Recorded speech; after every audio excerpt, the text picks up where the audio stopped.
South East Radio's Business Matters with Karl Fitzpatrick. Last year, the ownership of Dundrum Town Centre officially changed hands. So how has this impacted the popular shopping destination, and will it signal an increase in the number of international retailers within the centre? Centre Director Don Nugent joins me now to discuss this in more detail. Don, since the opening of the Dundrum Town Centre in 2005, you've witnessed and negotiated some extremely choppy waters from a retail perspective. But in 2017, how would you assess the performance of Dundrum Town Centre? Well, I think we're now into our 13th year, Karl, as you quite rightly say, and it has been a very interesting time in retail generally. But for Dundrum, I think it's been a particularly good number of years. We've had almost 100 million people through our doors in that time. We've built up a very strong brand and a very strong customer base. We pride ourselves, I suppose, really on our tenant mix, which is our strength. And one of the things we've always tried to do is bring new brands. When we opened back in 2005, we had 21 new to market brands that had never had a standalone store in the Irish market in the past. And every year since then, we've brought in at least one new to market brand. The most recent of which, in fact, was last week when we opened the first Smiggle in Ireland, the Australian brand.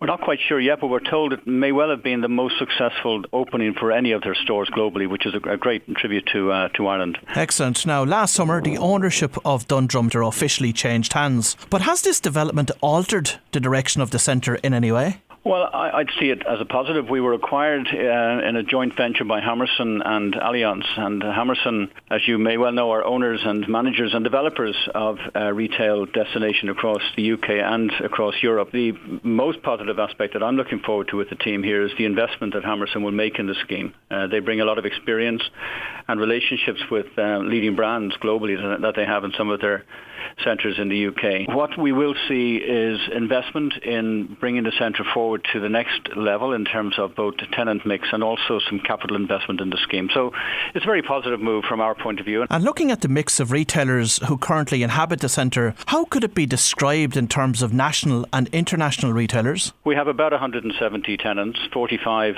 roughly of which are food and beverage brands. But also things like the cinema, the theatre, full-scale medical centre, adult education facility. We have 900 adult students here as we speak. We have a second-level college in Ashfield College with 5th and 6th year students and repeat students attending. So these are things that people expect to find in a town, and that's really what Dundrum is about. Initially, it was about the rejuvenation of an old village into a major town centre. We've established ourselves as a major, and I think from a shopping centre perspective, having a wide range of food and beverage and leisure offers is very important. It gives people other things to do. It gives people opportunities to meet their friends, and that's a very important aspect of shopping generally in our Irish society. Is there a particular type of retailer that you would like to attract to the centre? And if so, do you look to the UK or to the US to find them? In order to maintain the points of difference, we have to look internationally, and that could be globally. In reality, less than 50% of the world's leading brands are represented in any meaningful way in Ireland. So there's still great potential to bring in new brands and bring in new retailers into the Irish retail landscape. And that's something that Dundrum has always tried to do. As I say, that will be stepped up now by virtue of Hammerson's relationship with many of the leading brands. And, you know, a number of those brands are very well-known brands to the Irish consumer. There's no Apple Store, for example, in Ireland. There are brands like that have yet to venture into this market. So we will always look to brands. And what will your strategy be in terms of attracting such brands? Well, I think we've always got to look at our existing current mix and see where the gaps are. There's a limited benefit in bringing in a brand that replicates something that we have already. So in order to encourage the customer to come to us, the more widespread our mix is within reason, the better. I think the size of the units that you have available, of course, will always dictate to some extent what brands will be attracted to at the location. I think one of the benefits, again, that Dundrum has is that we have quite an even spread of footfall throughout our levels because of our main pedestrian entrance has been on levels 1, 2 and 3. So that is very enticing for brands to position themselves on any of the levels. For example, Smiggle that I mentioned earlier, which opened last Friday, is positioned on level 3. But level 3 has its own entrance off the street. So that's another unique point of difference. So I think from a letting point of view, how do we fill a gap? What will that brand bring to the table from a Dundrum consumer point of view? How will it fill the space? We would always want our brands to bring their best and newest shop fit and shop front to their model. So these are all very important factors so that we maintain and improve the standards. And Don, based on your experience, what has worked and what has not worked in terms of the retailers which have been located within the town centre? Ooh, that's an interesting question. I think the strength of our tenant mix is fashion, and our consumer is heavily dominated by female to male. But nevertheless, we have to cater for a broad spectrum of consumers. Different retailers have come in and succeeded. Some retailers have come in and not succeeded. But I think what we've always tried to do is bring in that star striker, because every team needs that to create more excitement and more interest from the consumers.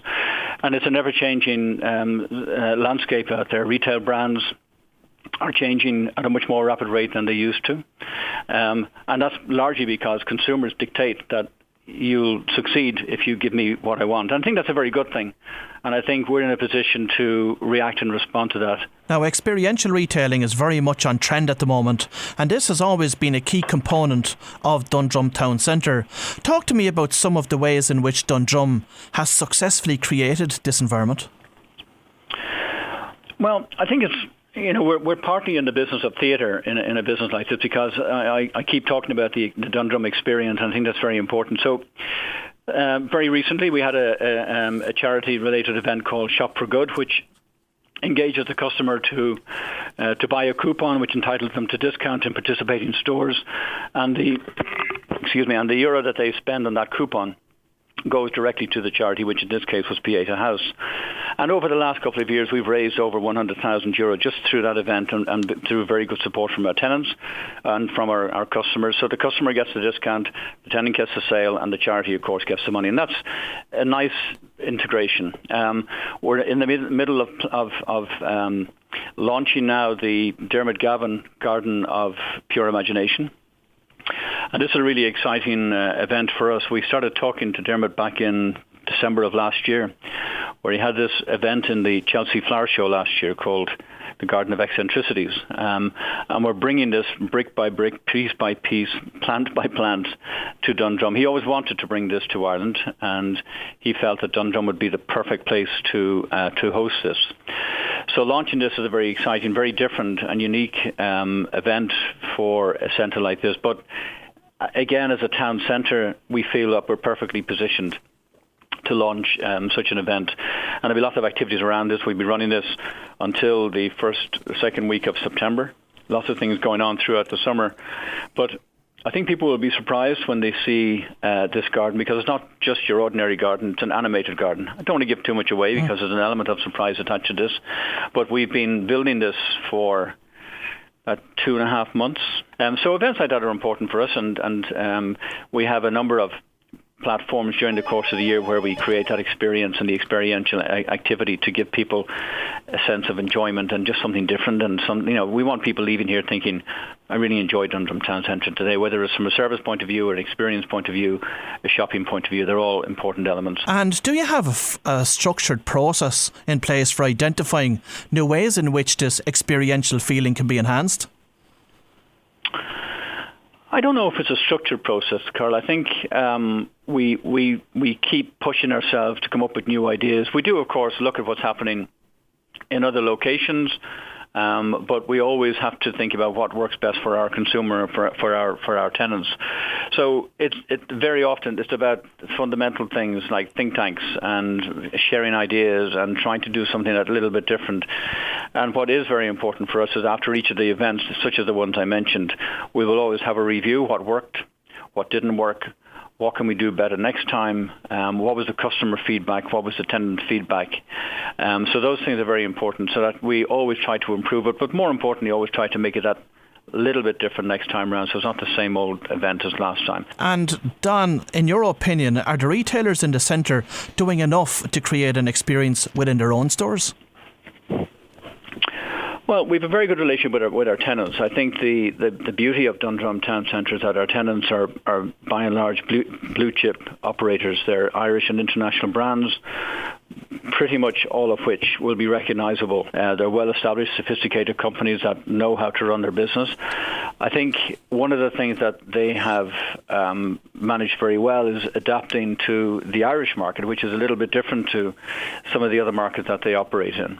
The Irish consumer is quite demanding and it's very brand conscious. I think as a nation we're very brand conscious. We're an island nation. We travel a lot. We see brands overseas. We want to have those in our own market. So and that's an interesting thing when you think about brands like Five Guys that opened their first Irish restaurant with Dundrum last November, or Smiggle more recently, neither of which had ever been here before, but had huge brand awareness. The power of social media, of course, plays a major role in this. And I think we have to keep a very close eye on all of those things and see ultimately really what do customers want, what are they looking for, and how can we bring it to fruition, because that's what's going to set us apart, and thankfully has done, and hopefully will continue to do for many years. And depending on who you speak to, technology can be viewed as either the friend or the nemesis of the modern retailer. How has the growth in online retailing been received, and is technology becoming more prevalent within the stores themselves? I think technology is definitely becoming more prevalent. I think it's been well used by a lot of these retailers. You know, from an online point of view, first of all, to answer that part of the question, online shopping is still less than 10% of Irish consumer spend. So that's significant enough, but not where it is in other more established online markets. But that's also because the Irish consumer is, thankfully, we're all social animals. We like to meet our friends and shop. So there's a mix, and sometimes customers don't necessarily differentiate between online and offline. They like to experience both. They might research a product online and then come and buy it, or they might, as we've seen in some cases, buy a number of sizes in one product online and then come into the store to return the size that didn't fit. And that's still bringing them into the offline retailer, and that's very important. But then, if you take a department store, for example, online has helped to grow their business, and a lot of our retailers will offer click and collect services where people can order it online, come in and collect it.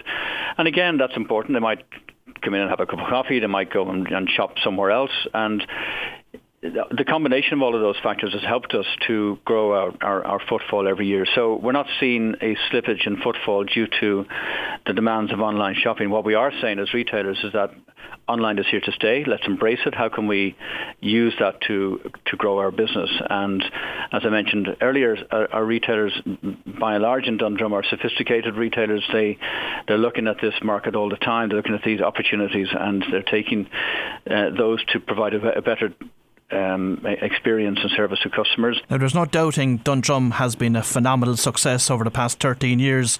But looking ahead on over the next 5 years, what are the challenges that you're going to have to overcome? Competition will always be a challenge, and we don't shy away from that. That's the name of the game. It's a business that we're in, and we welcome that because it helps to keep us all on our toes. I think price competitiveness, Ireland is in quite a unique position in that we've seen quite an element of deflation and price reduction and discounting over the last couple of years, which is always going to be a challenge for retailers. But what we have seen is growth in volume, particularly more recently. I think the recent figures issued by the CSO and supported by IBEX showed a 6% increase in retail volume if you exclude motor cars and so on, but that compared to a 3% growth in value terms. So that would indicate that deflation and discounting is part of where retailing is at the moment. Southeast Radio's Business Matters with Karl Fitzpatrick.